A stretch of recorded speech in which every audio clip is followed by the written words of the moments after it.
लेकिन अब जो एक इम्पॉर्टेंट फैक्टर है जिगर, उसका मेन काम तो होता है खून बनाना, खून बनाता है वो जिगर हमारा। तो अगर उसमें मसला कोई पैदा हो जाए तो उसके मसले कैसे हल होते हैं और क्या क्या बीमारियां लग सकती हैं उसकी वजह? जी, इसमें सबसे पहले तो जो आपने ये बात की है ना कि जिगर का फ़ंक्शन होता है खून बनाना, ऐसा नहीं है। ये एक मिसकंसेप्शन है लोगों के दरमियान भी। अच्छा, मतलब जिगर में कोई भी मसला हो तो सारे कहते हैं कि चुकंदर खाओ खून बनेगा। ऐसा नहीं है, ये एक मिसकंसेप्शन है।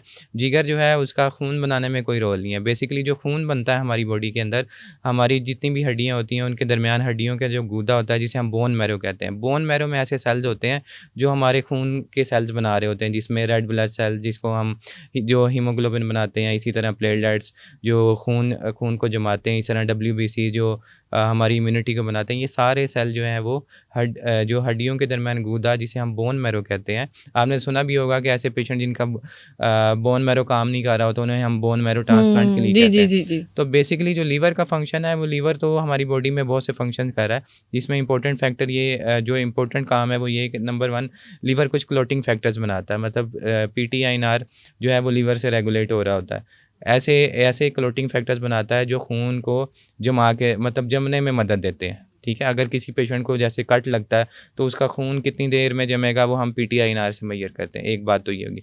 दूसरे नंबर पे जो है हमारा लीवर एक इम्पोर्टेंट प्रोटीन बना रहा होता है, उसका नाम होता है एल्ब्यूमिन।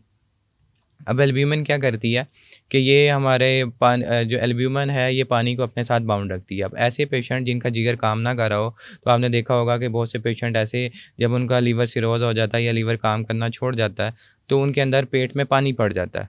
तो बेसिकली क्योंकि लीवर एल्ब्यूमिन नहीं बना रहा होता, उसकी वजह से होता है।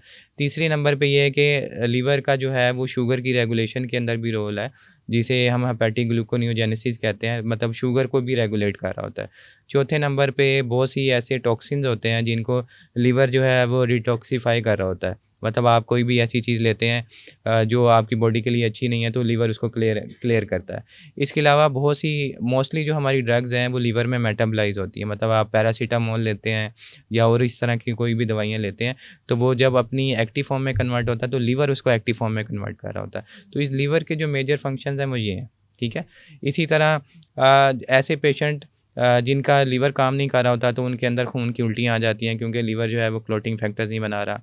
इसी तरह जो ऐसे पेशेंट जिनमें लीवर फेल हो चुका है या उनका लीवर सिरोज़ हो चुका है, तो उसकी वजह से जो है एल्ब्यूमिन नहीं बन रहा, तो पेट में पानी पड़ना शुरू हो जाता है। ठीक है? और इसके अलावा जैसे मैंने बताया कि लीवर जो है वो टॉक्सिन को क्लियर कर आता है, तो ऐसे पेशेंट जिनका जिगर काम नहीं कर रहा है वो बेहोशी में चले जाते हैं, क्योंकि बॉडी में कुछ ऐसे टॉक्सिन्स होते हैं जो ब्रेन में एक्यूमुलेट होते हैं, जैसे अमोनिया।